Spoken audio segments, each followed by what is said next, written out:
par une fenêtre parce qu'il est belle, le fait de la regarder comme ça.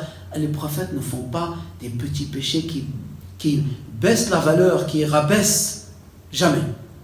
Par contre, certains péchés, petits péchés, mais qui ne reflètent pas une bassesse, parce que c'est des êtres humains, ils peuvent la faire. À l'exemple de Adam alayhi salam, qui est un grand prophète, qui a mangé de l'arbre dans le paradis, qu'Allah Ta'ala lui a interdit de toucher, de manger. Alors, il l'a mangé, c'est une petite erreur, un petit péché. C'est pas un grave péché qu'il a fait, Sayyidina Adam alayhi salam.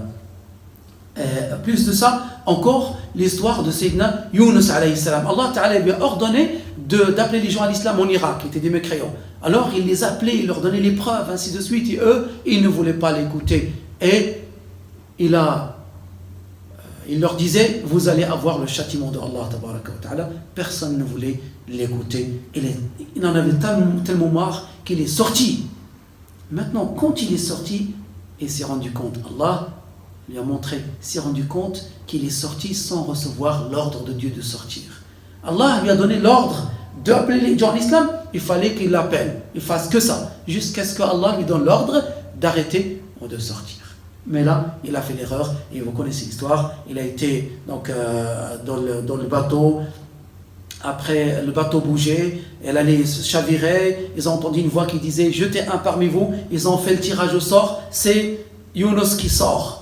Alayhi salam. Alors ils disent non, c'est un nom pieux, on fait encore le tirage au sort. Et ils refont, c'est son nom 3 fois. Il a dit c'est bon, c'est moi qui ai voulu. Alors, alayhi salam, il a sauté du bateau, tout en sachant que Allah Ta'ala va le protéger. Parce qu'un prophète ne va pas se suicider, il sait qu'il va mourir, il va le faire. Non. Mais il l'a fait tout en sachant que Allah va le sauver. Et évidemment, un poisson, il l'a pris, il l'a avalé, la baleine. Et il a été dans les profondeurs de la mer. On dit qu'il a été dans 3 ténèbres. Il était dans le ventre du poisson, dans la profondeur de la mer et dans les ténèbres de la nuit. Et il disait cette invocation qui est bonne à avoir ou à dire Subhanaka la ilaha illa ant, inni subhanaka inni kuntu mina al-zalimin. La ilaha illa anta subhanaka inni kuntu mina al-zalimin. Jusqu'à ce que le poisson l'a sorti. Allah Ta'ala l'a pardonné et il a sorti le poisson hors de la mer. La peau était tellement fragile. Allah Ta'ala a fait pousser un arbre de courge qu'il a protégé et s'est nourri jusqu'à ce que sa peau était bien. Il est revenu à sa communauté. Il a trouvé qu'ils sont rentrés dans l'islam, sont devenus musulmans. Il ne faut jamais perdre espoir avec les gens, que ce soit des désobéissants ou que ce soit des mécréants.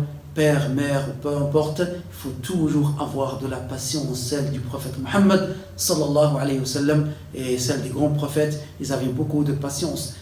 Sayyidina Nuh, pendant des années, il appelait les gens à l'islam, jusqu'à ce que Allah Ta'ala lui a informé qu'il n'y aura plus aucun musulman après les 83 qui l'ont suivi. Pendant des années, c'est un grand prophète, il a les preuves et tout.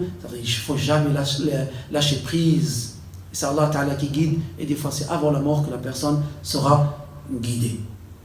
Donc ces prophètes ne font que des petits péchés qui ne reflètent pas une bassesse de caractère. Et quand je dis ils font, c'est possible qu'ils fassent. C'est pas que tous les prophètes en font, ils font tout le temps. Non, ça peut arriver, mais c'est très rare. Mais Allah Ta'ala les informe qu'ils se répondent de ce petit péché avant que les gens les suivent.